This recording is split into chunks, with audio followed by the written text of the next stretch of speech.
9 creepiest cases of missing kids found alive. Children are precious, valued members of society. They represent the innocence that only childhood can possess. Unfortunately, they are too often the target of the sickest predators. This list is comprised of children kidnapped and held captive by strangers, but eventually found alive. Warning: some people may find the text in this list to be too graphic. 1. Elizabeth Schoaf. A 14-year-old girl who was kidnapped and held in a booby-trapped bunker was rescued by South Carolina police after she sent a cry for help by text message to her mother. Elizabeth Schoaf, from Lujoff, a rural area near the state capital Columbia, was abducted on September 6 as she got off her school bus. She was held in a pit dug on the side of a hill in Woodland about a mile from her home.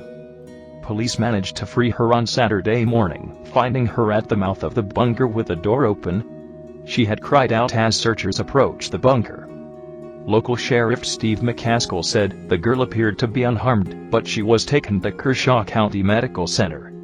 Police have not interviewed her, saying they would leave her alone until she was ready to talk. Her alleged abductor, an unemployed builder, Vincent Fillion, 37, was arrested yesterday as he tried to flee on foot along an interstate highway in the neighboring county of Richland.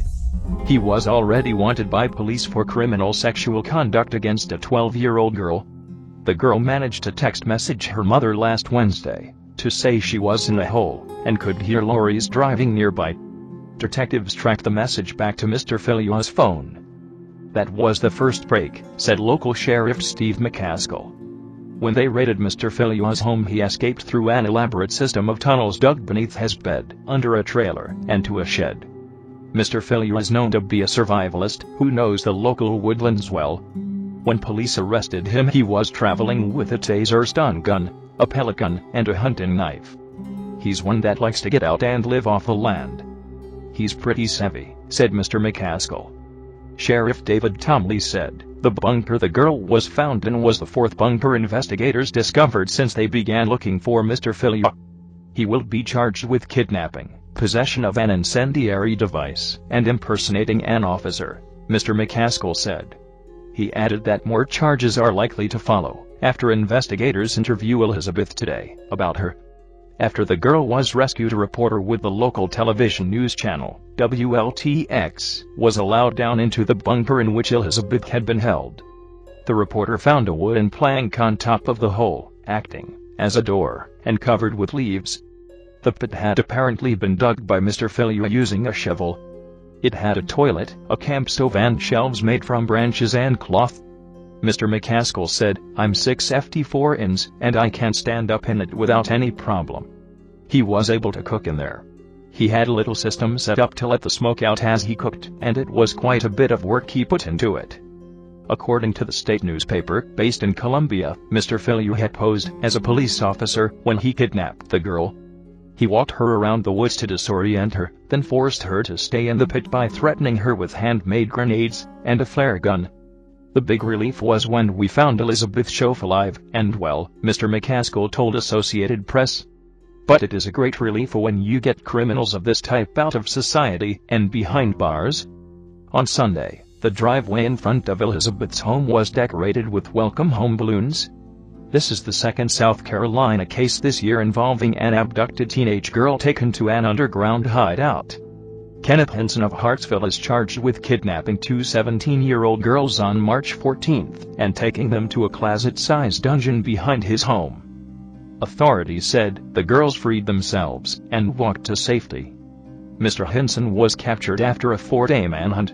2. Shasta Grain. 10 years after escaping from the kidnapper who murdered her family, an Idaho woman is engaged and pregnant and hoping to make a positive new start in her life. Shasta Grain was just 8 years old in May 2005 when Joseph Duncan beat her mother Brenda, stepfather Mark, and 13-year-old brother Slade to death with a hammer in their Coeur d'Alene, Idaho area home. Duncan then took off with Shasta and her 9-year-old brother Dylan, moving from campsite to campsite for nearly 2 months as he attempted to evade the police. For those 7 tortuous weeks, Shasta says Duncan raped both her and her brother, until eventually Duncan murdered Dylan and Shasta was all alone with her captor. Shasta finally found freedom in July 2005 when Duncan made the mistake of taking her to a Coeur d'Alene Denny's for a meal, and she was recognized. Police took Duncan into custody, and he was later sentenced to death, a punishment he is currently trying to appeal.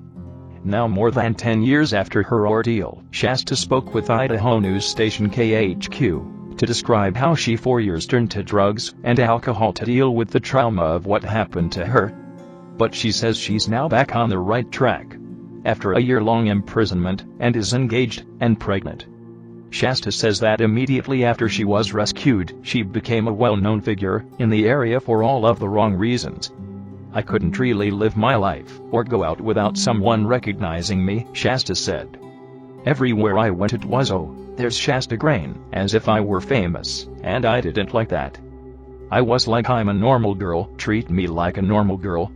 Every time someone recognized her, it brought up the old memories, and at the time she still felt responsible, which is common for the survivors of traumatic experiences.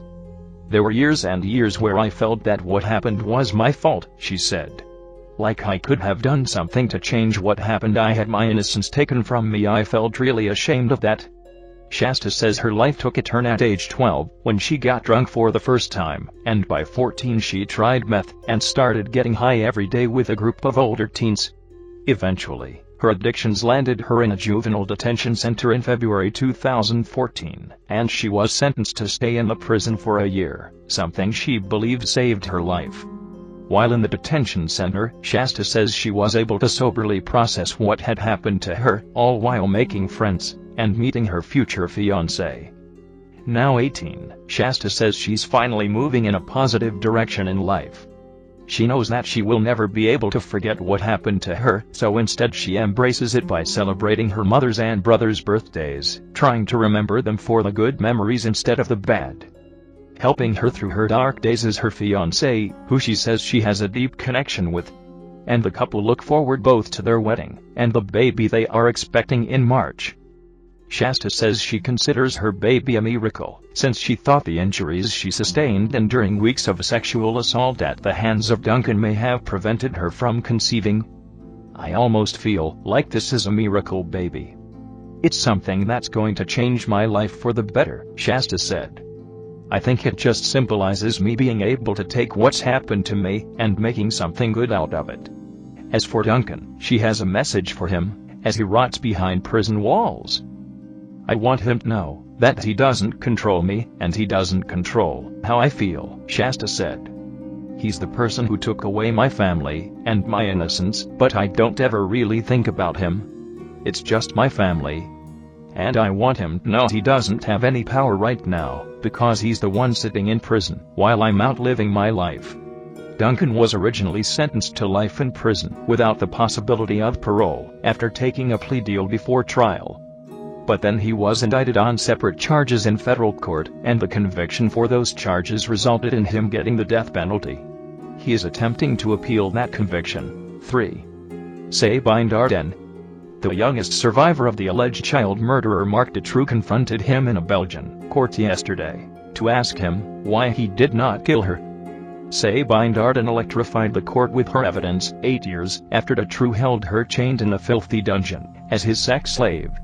She swiveled around in the witness chair to glower through the bulletproof glass at the man who tormented and brutally raped her, sweating like an animal, when she was 12. "I have one thing to ask of Marc Dutroux, even though I think I know the answer.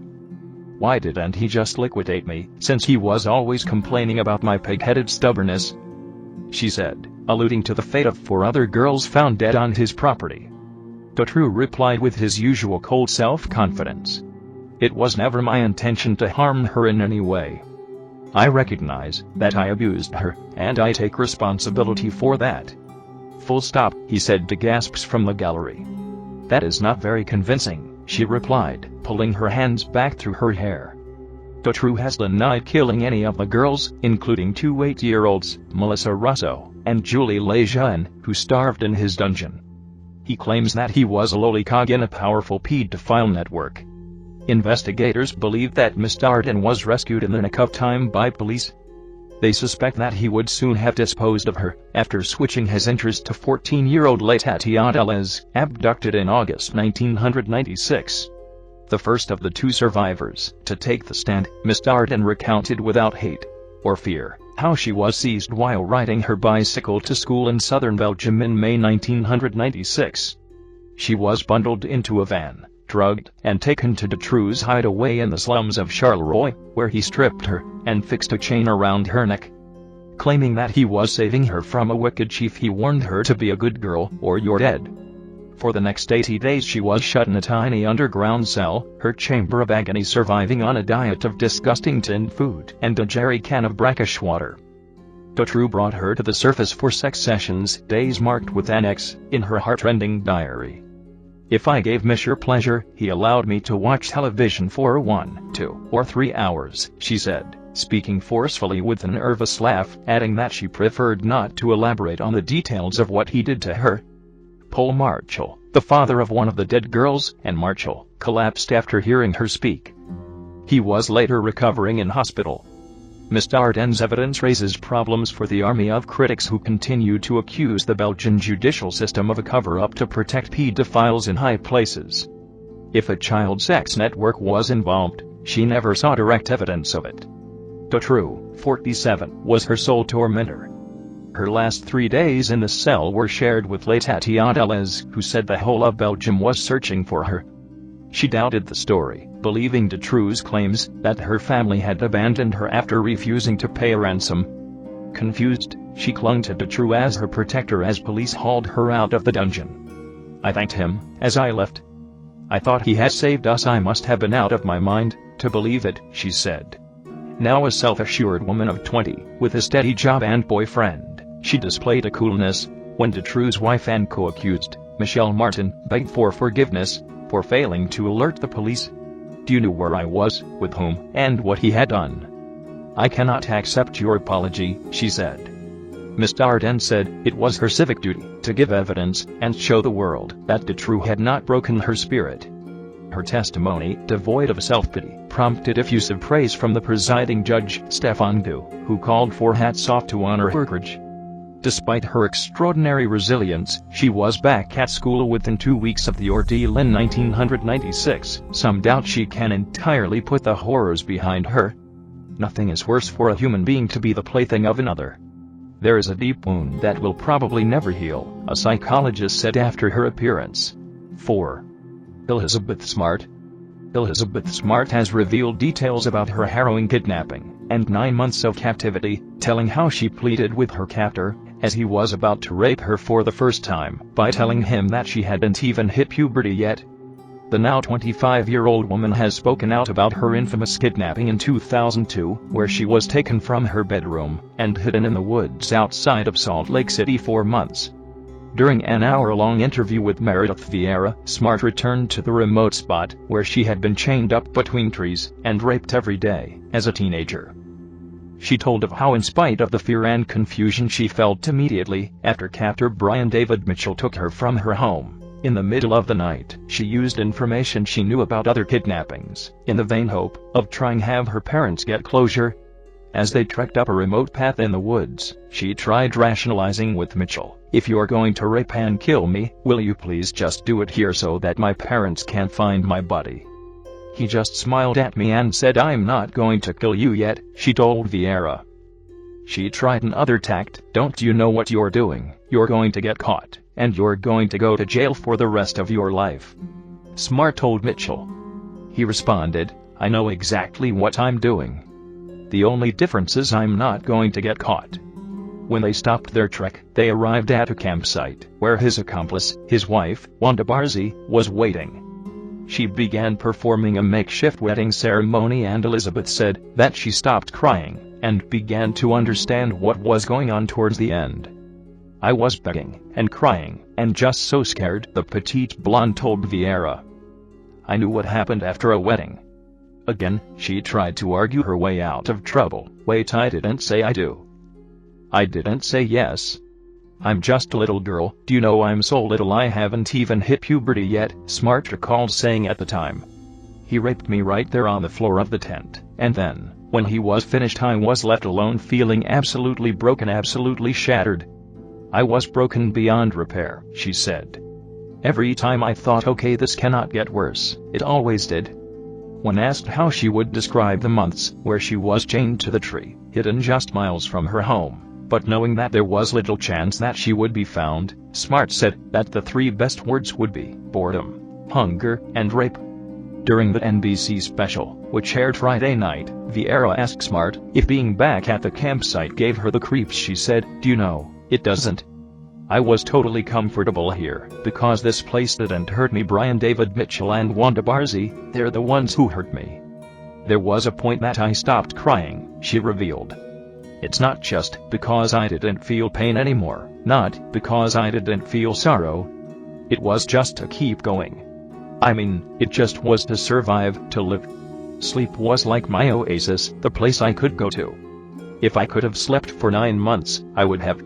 She recalled one night where, after having run out of drinking water days earlier, she woke up in the middle of the night to find a cold glass of water right beside her bed inside the tent.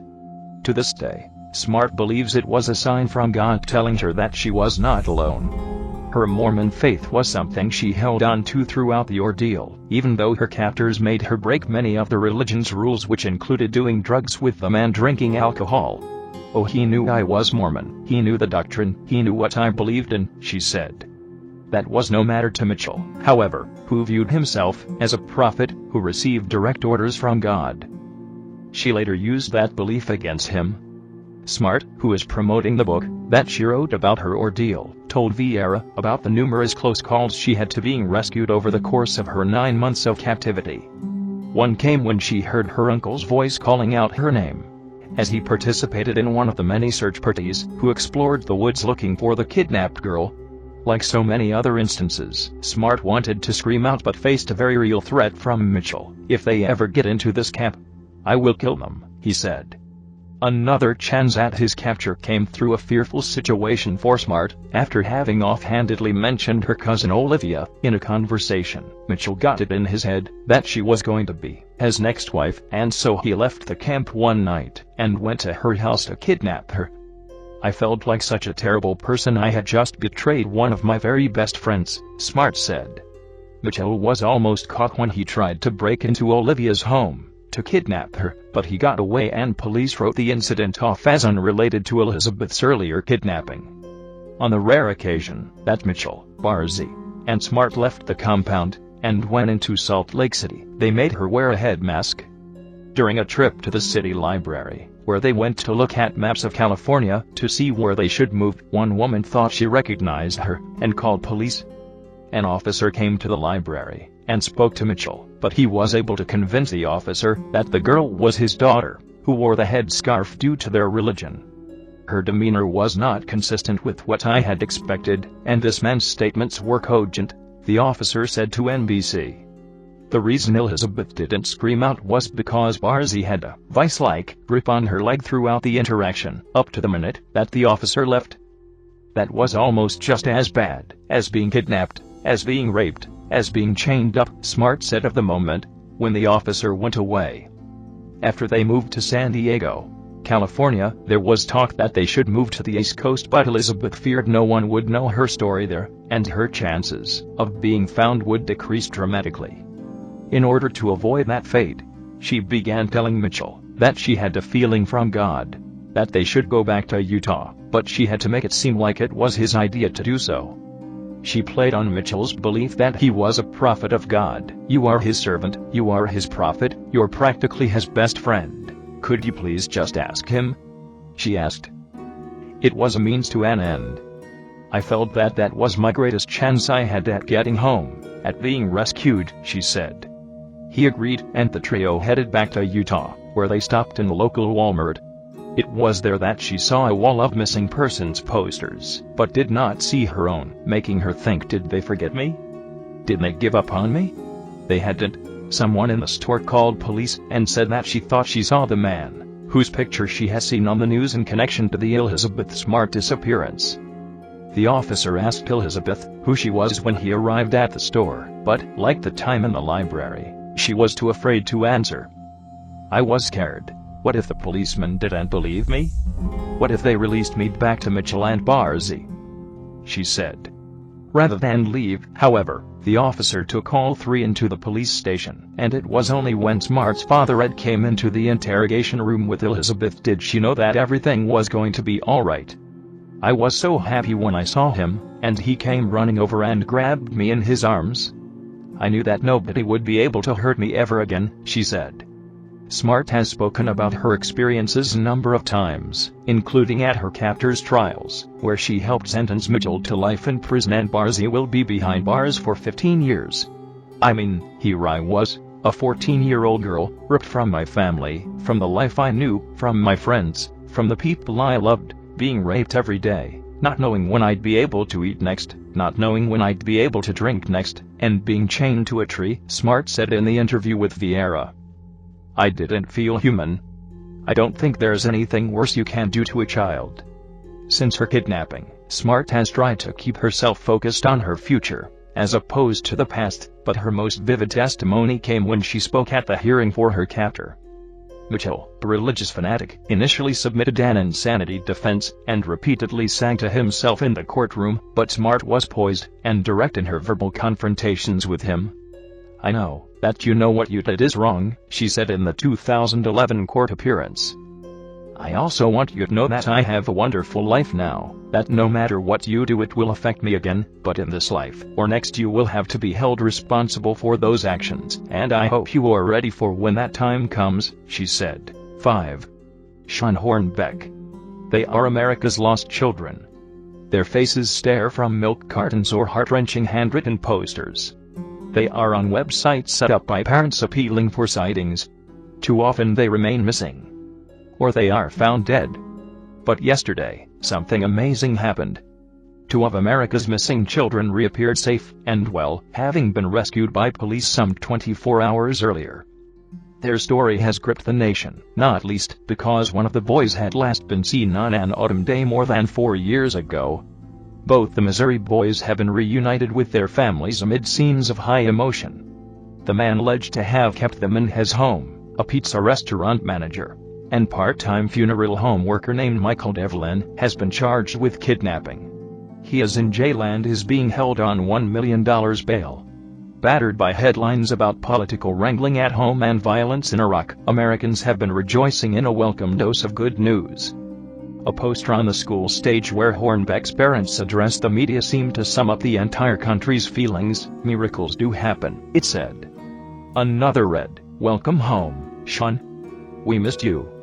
A miracle certainly seems to have happened for both of the boys' families.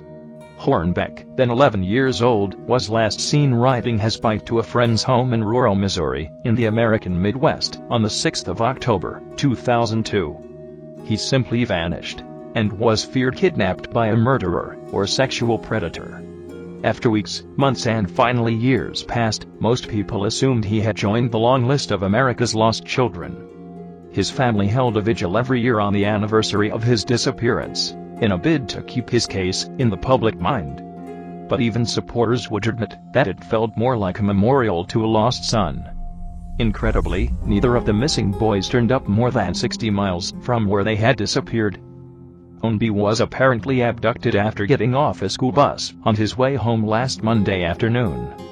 He was last spotted heading down a gravel road towards his home. He never arrived. After the police were alerted by his frantic parents, they received a further report about a suspicious-looking dilapidated white pickup truck. The vehicle had been spotted by a friend of Hornbeck's who had got off the school bus at the same time as him and then saw the truck racing off.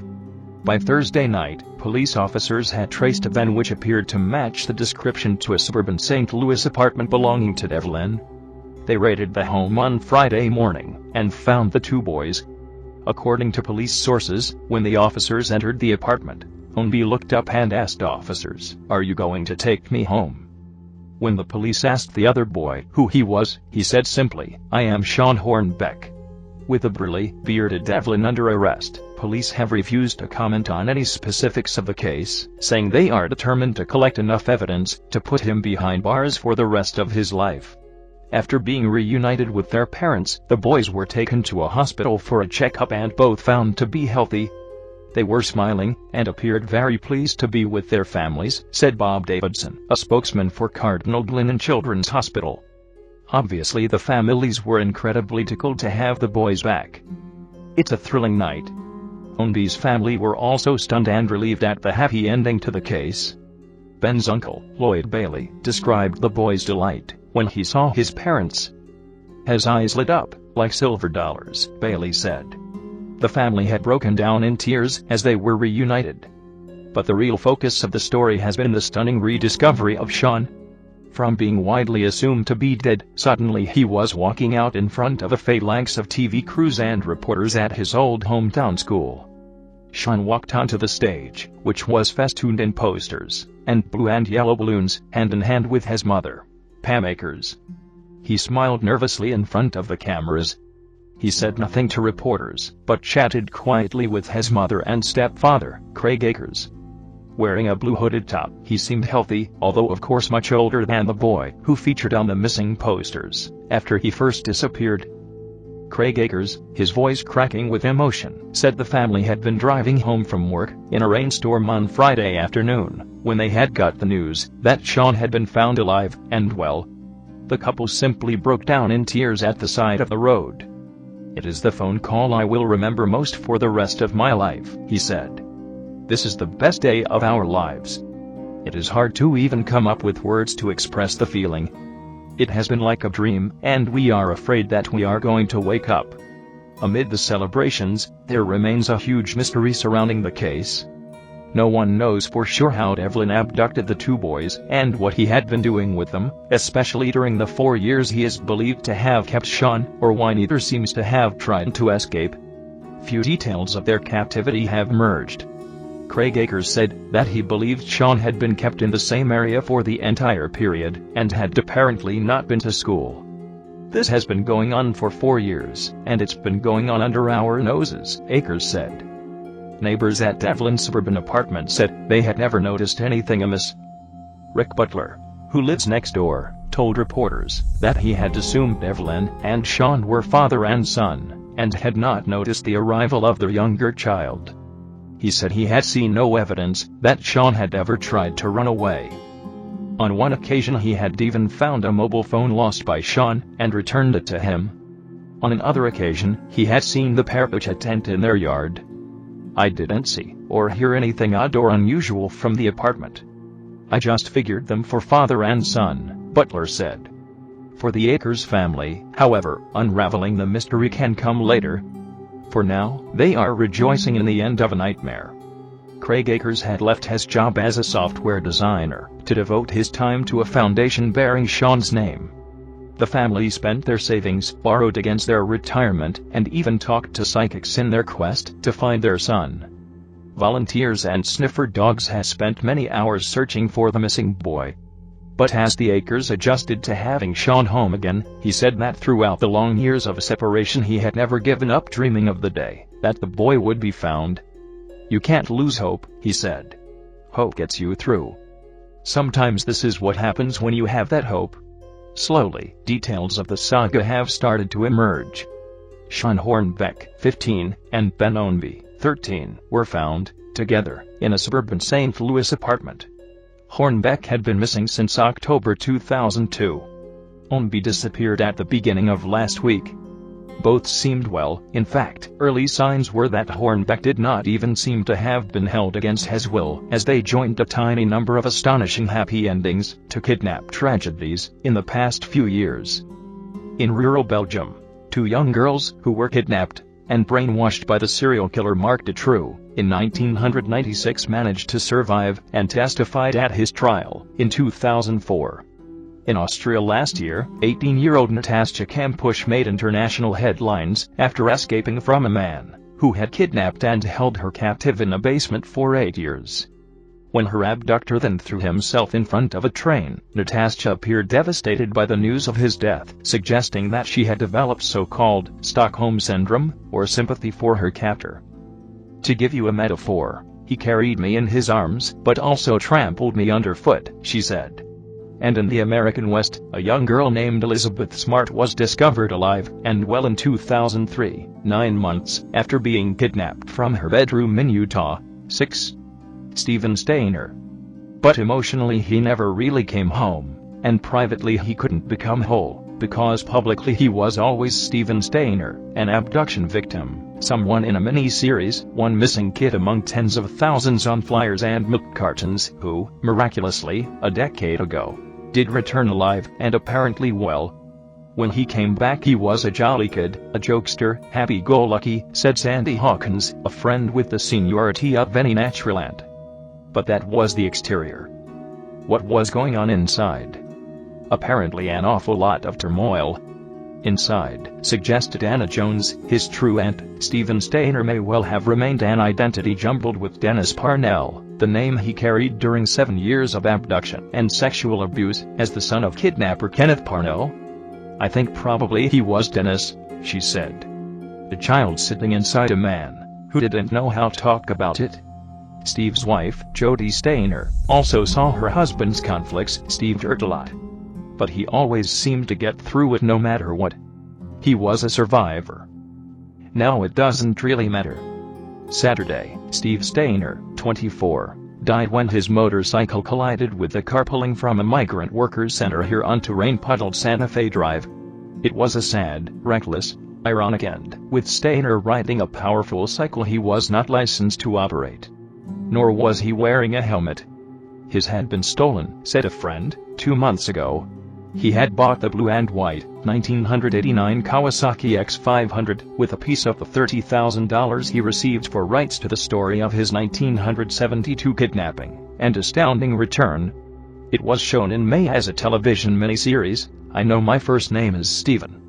Yet if there could be any softening of his tragedy, noted a relative, it would be in knowing that Stainer died while following adult responsibilities, returning home from a small but steady job to continue his reconciliation with Jody, after the latest of several short estrangements. "I believe there were still some demons haunting him," said Diane Booth. She is a reporter for the Merced Sun-Star, whose interviews with Stainer became a small friendship. But he was trying to overcome them, demons. "I believed that in time he would. Yet there wasn't time." Wednesday, Stainer was buried alongside his grandparents at Merced District Cemetery, where 450 people formed around his powder blue steel casket, and there were enough news crews to be kept behind ropes.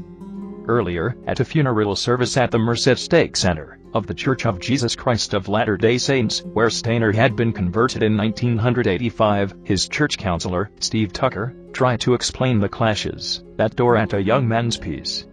"Before he was kidnapped he was just Stephen Stainer, a kid growing up in Merced," said Tucker in eulogy. "But 7 years later, he became Stephen Stainer, a national figure. When he came home, his family could not have him for themselves. He had to be shared. With all this international attention," he said, "Stephen had a hard time getting his feet on the ground. But," spoke his sister, Jody C. Stainer, "he wouldn't quit and continued to shove until the past did indeed begin to retreat."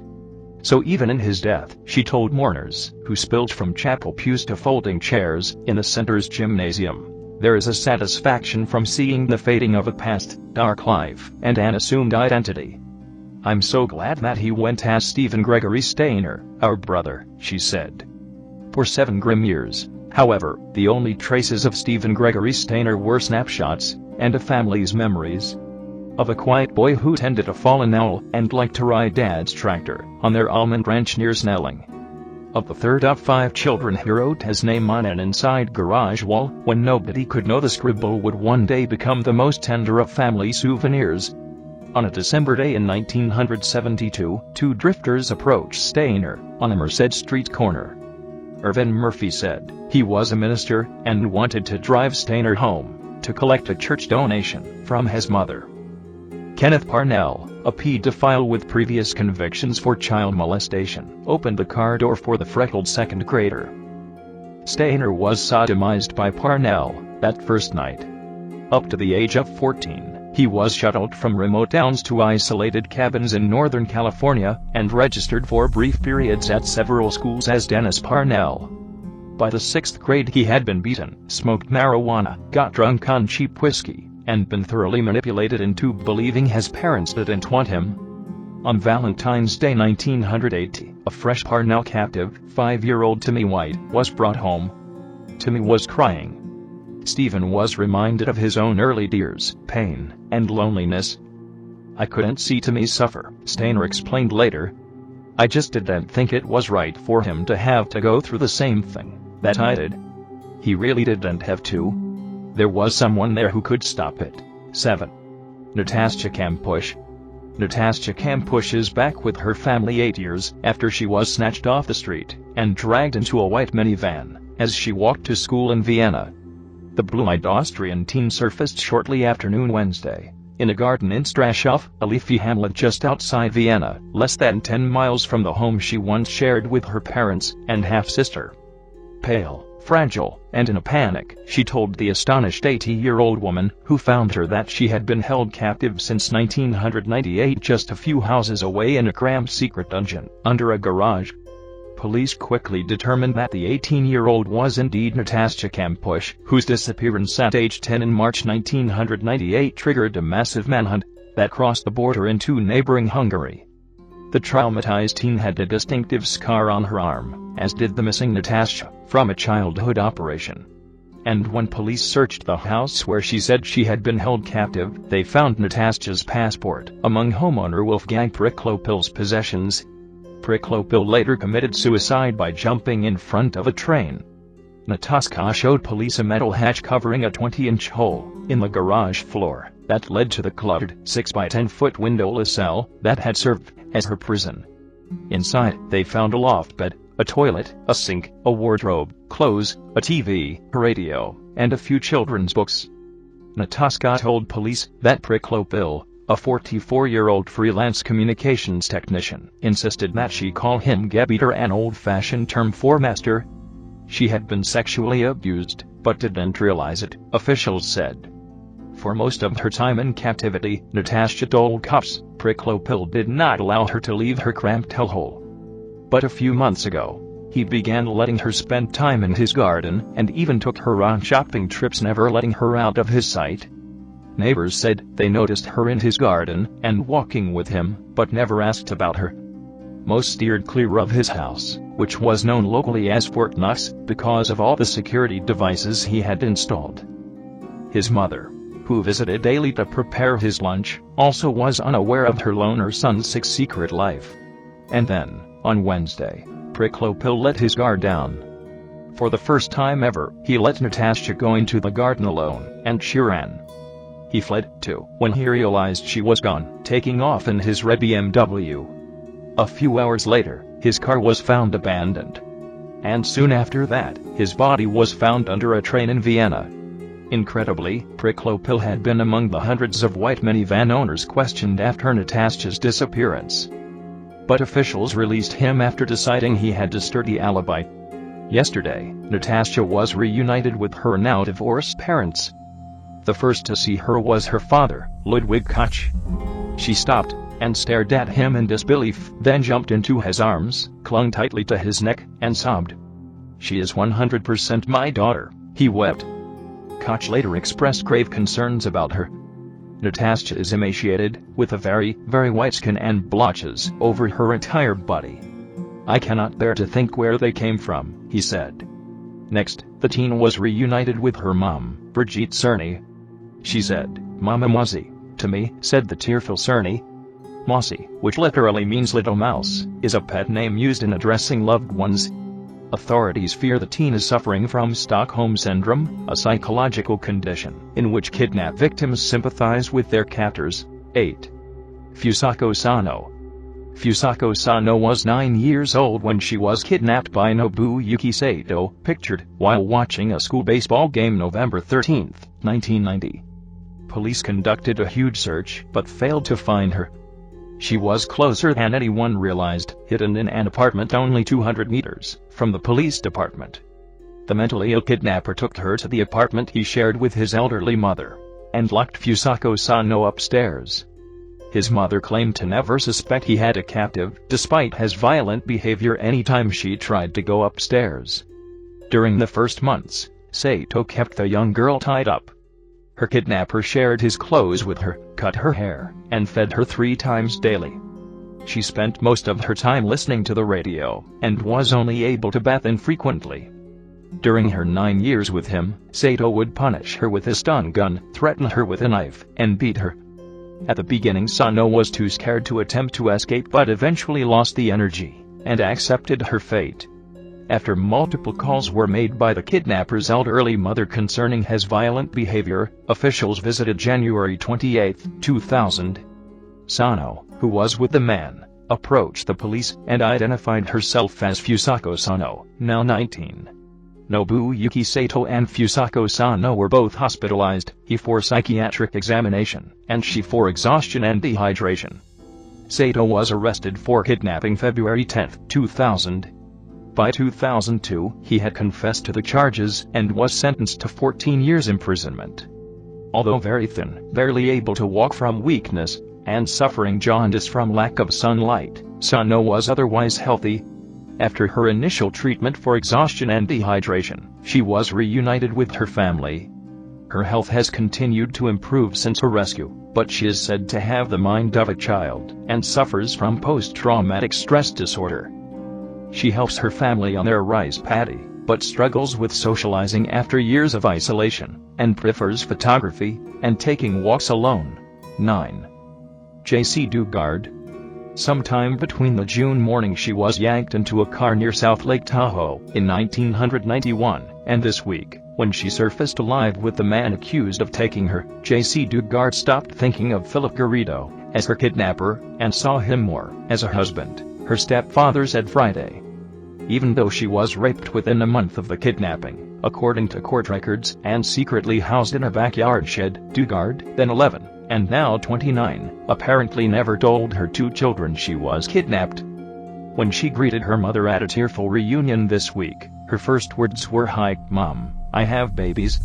JC has strong feelings with this guy, her stepfather, Carl Probin, said Friday. She really feels it's almost like a marriage. That revelation was just one of the surprises to surface Friday, as the mystery deepened of what happened to the little blonde, blue-eyed girl kidnapped on her way to school nearly 2 decades ago. Investigators armed with a new search warrant swarmed the Garrido Antioch home, searching this time for a possible link between Garrido and a string of unsolved homicides, mainly of prostitutes. In the early 1990s, their bodies were dumped in an industrial area in Pittsburgh, near where Garrido worked. In an extraordinary apology, Contra Costa Sheriff Warren Rupp said his officers missed 2 opportunities during visits in the last few years to the Garrido home to discover Dugard and her children. Garrido and his wife, Nancy, appeared in court and were charged with multiple counts of kidnapping and forcible rape. Both entered pleas of not guilty. In the past few years, authorities had several chances to uncover the ramshackle backyard compound where Dugard and her children were kept, a missed opportunity that Rupp said was unacceptable and promised changes.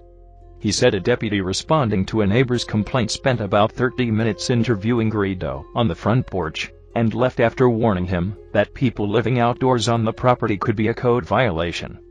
"We missed an opportunity to bring earlier closure to this situation," Rupp said. "I cannot change the course of events, but we are beating ourselves up over this." Rupp added, "I offer my apologies to the victims and accept responsibility for having missed a chance to rescue JC." Rupp outlined a deputy's 2006 visit to the Walnut Avenue home of Garrido at a news conference. A neighbor had called 911 to report suspicious circumstances involving young children in the home's backyard, and said Garrido was psychotic and had a sex addiction. The deputy who checked on the 911 tip apparently did not know that Garrido was a convicted sex offender, the sheriff said. Then, less than a year ago, a task force composed of East Contra County police agencies, spearheaded by the sheriff's office, conducted a sweep of registered sex offenders in July 2008 to confirm they were living at the address they gave authorities. The visits included a stop at Garrido's home, but officers left after talking with Garrido in front of the house. Garrido's parole agent also made visits to the Antioch home, but never saw Dugard or her children until Wednesday, when a campus police officer at the University of California, Berkeley suggested it might be a good idea to request a meeting. The campus officer had thought Garrido, who was on the Berkeley campus handing out religious tracts with 2 children, had acted strangely. That officer's assessment led to the unraveling of the unthinkable. J.C. Dugard was alive and living in Antioch with 2 children, and the Garridos. Court records filed Friday for the arraignment of Garrido and his wife revealed that authorities believe Dugard was initially raped within a month of the kidnapping and that a sexual relationship continued through her childhood, involving both Garrido and his wife. Whether Nancy Garrido physically participated in the sexual assaults was unclear. Combined, the couple faced 29 felony counts that could bring each of them multiple life sentences if convicted. They appeared together in a media-packed Placerville courtroom Friday afternoon for their arraignment, sitting in the jury box, their arms shackled in front of their waists. Nancy Garrido, 54, furrowed her brow and hung her dark hair over her face, shielding it from a wall of cameras. Philip Garrido, 58, seated behind, glanced at his wife, expressionless. Neither spoke as their newly appointed attorneys entered not guilty pleas to all of the charges and denied the long roster of enhancements. At the prosecutor's request, El Dorado County Superior Court Judge Douglas Phimister disallowed bail for both. Bail had earlier been set at $1 million each. The charges, which refer to Dugard only as Jane Doe, include 6 felony counts each of forcible rape, 7 counts each of forcible lewd act on a child, and for both Garridos, counts of kidnapping of a child under 14, kidnapping for sexual purposes, and false imprisonment by violence.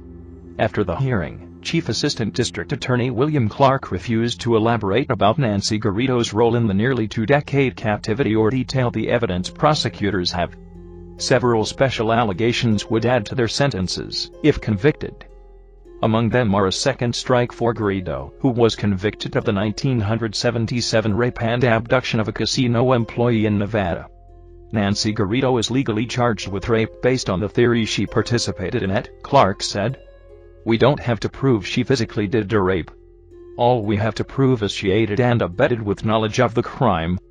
Authorities do not yet know if Dugard considered trying to escape during the years she and her children, now 11 and 15, lived in squalid conditions in a hidden backyard at Garrido's home, fenced off from the yard immediately behind the house. They do know that Dugard met with customers of Garrido's printing business, greeting them as Alyssa. Garrido previously had said the woman was his daughter, according to Ben Dottrell, who had hired Garrido to do a printing job. Dottrell told the New York Times Alyssa was the design person, she did the artwork, and she was the genius. When she was reunited with her mother at a Bay Area hotel, Dugard expressed some regret, like guilt, when she saw her mother, that she hadn't escaped, her stepfather said. She is feeling guilt for having bonded with this guy the way she did, Probin said. He had her for 18 years, we had her for 11.